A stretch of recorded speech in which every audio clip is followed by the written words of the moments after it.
Hey guys, I just wanted to make a quick video, basically an introduction to what a horrific vision actually is, just some details about it, currency we use to get in there, rewards, what it will do for us, kind of thing.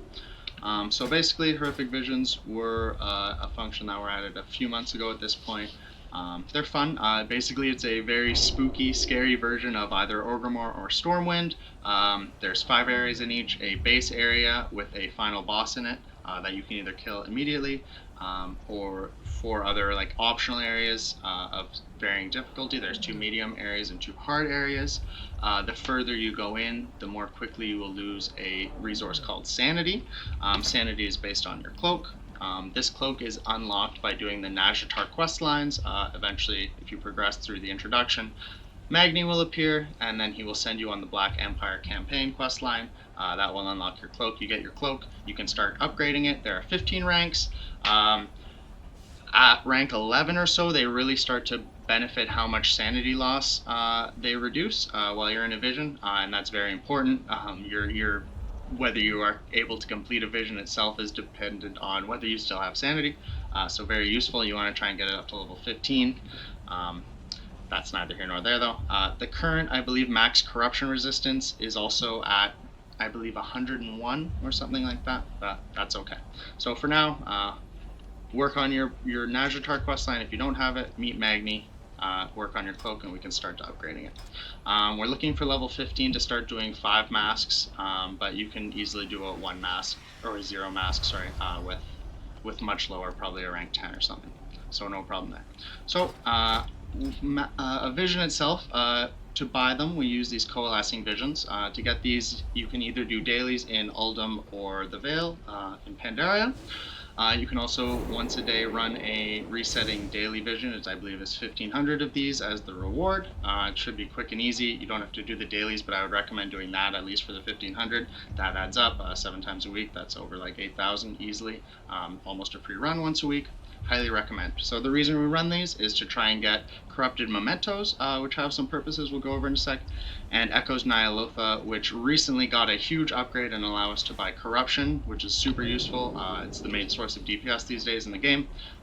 So every run full clear is 750 Echoes of Ny'alotha. It's the most efficient way to farm them.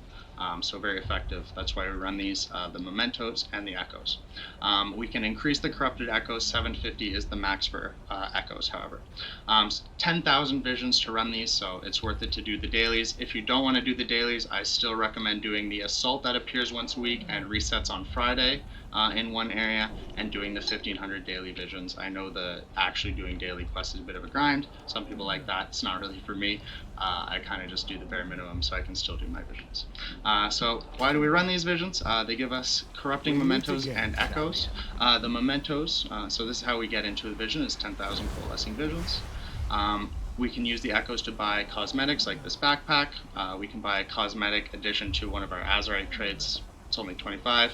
The main reason though is 25,000 corrupted mementos lets us buy a slot, a trinket, sorry, a socket that we can add onto any piece of gear. Super, super useful. That's like 5 to 15 eye levels added onto a piece of gear. Incredibly useful, especially at the later stages of the game. You can also save about 100,000 if you want a mount. Not really for me, but cool little mount there. So those are why we're running them. So we're just going to look at one more thing here. You can also use corrupted mementos here to buy these upgrades. They scale as you buy them. The first one's basically given to you in the storyline as you progress through it and unlock your cloak. But as you go down on the left here, these are individual traits. These are group traits. I would recommend just going down one side as minimum as like little as you need. It's far more important to get Elite Extermination and Gift of the Titans than it is to fill out both these sides and both these sides. Try and get here as fast as you can. The main reason is this gives us 200 sanity every time we kill an elite in a vision. That's how we're going to stay topped up when we have 5 masks on. And Gift of the Titans is also the same thing. It saves us sanity, so it increases our haste and movement speed by 60% when it procs, and also reduces sanity loss by 100% for 20 seconds. Incredibly useful, especially if you can make it work for you against elites and mini bosses and stuff like that. So try not to waste side points. Try and get directly into Elite Extermination, Gift of the Titans as soon as you can. That's one of the main. This is the main thing we'll spend corrupted mementos on while we're upgrading our cloak. Once we get, it's called, we have the technology as the achievement when you get all these filled up, and then we will start saving up for sockets and stuff like that. So I already have one of these in my bag, so I'm just going to go in and we'll quickly talk about masks here and what they're going to do for us. So whenever you go into a vision, the reward at the end if you succeed is a varying amount of corrupted mementos and now echoes of Ny'alotha. If we do a basic full clear with no masks, the mask just makes things slightly harder in here for us. Increases mob damage, mob health, and adds a mechanic for us to deal with. We'll talk about those in a sec. But they also increase the rewards we get, so it's kind of give and take. They also are exponentially harder, if that makes sense. They kind of compound on each other. Like for example, this one makes you deal with 2 sanity mechanics, which isn't that bad. But then if you're dealing with 2 sanity mechanics and then you have a trail behind you and then you have half sanity, it's they start to add up pretty quickly. We'll talk about all of these in a sec. But every time you put on a mask, it makes everything in the vision 25% stronger. So just be warned. That will also increase if you bring multiple people in. So talk about each mask quickly. Mask of the Pain will make it so that every area has 2 madnesses to deal with, 2 mechanics instead. Not that bad. I consider that one to be an easy one to deal with. Burn Bridge is also very easy to deal with. It leaves a trail behind you. Circles will appear behind you. If you stand in them for a couple seconds, you'll start to lose sanity. Don't stand in them. Just keep moving. Don't backtrack. Also very easy to deal with. This is the Long Night. This is our hardest mask. This one makes the other ones more punishing as well. This one is just a flat maximum sanity reduction of 50%, which makes things harder when we look at the other masks. We'll talk about that in a sec. That's also incidentally the first mask you have to do to unlock the other mask, so that kind of sucks, but just the way she goes. That is, I consider that to be the hardest mask, especially the hardest mask to go as your 5th, but you gotta wear them all eventually, so it is what it is. We'll talk about that. This one is Mask of the Daredevil. Anything that hits you increases sanity loss by 400%. So basically, if it was gonna do 100 sanity loss to me, it's gonna do 400 sanity loss to me, which can be devastating, and can just end your run instantly if you have a misstep or a series of unfortunate events.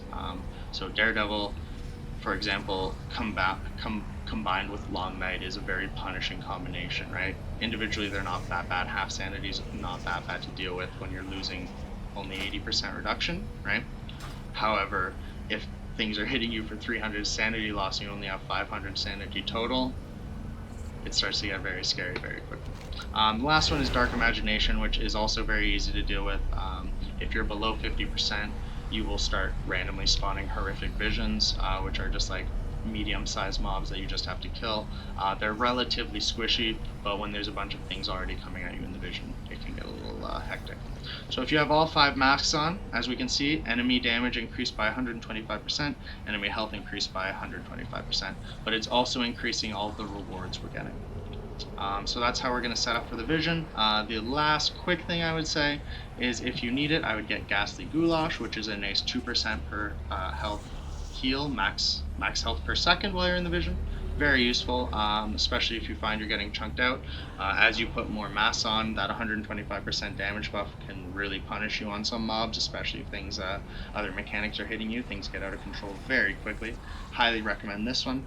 And the last one is Kebab, which is if you spend 10 seconds eating, you get 100 sanity back, which can be very useful in a pinch. It is a 3-minute cooldown, but those 2 foods I would recommend. Other buffs are unnecessary, but I mean obviously help.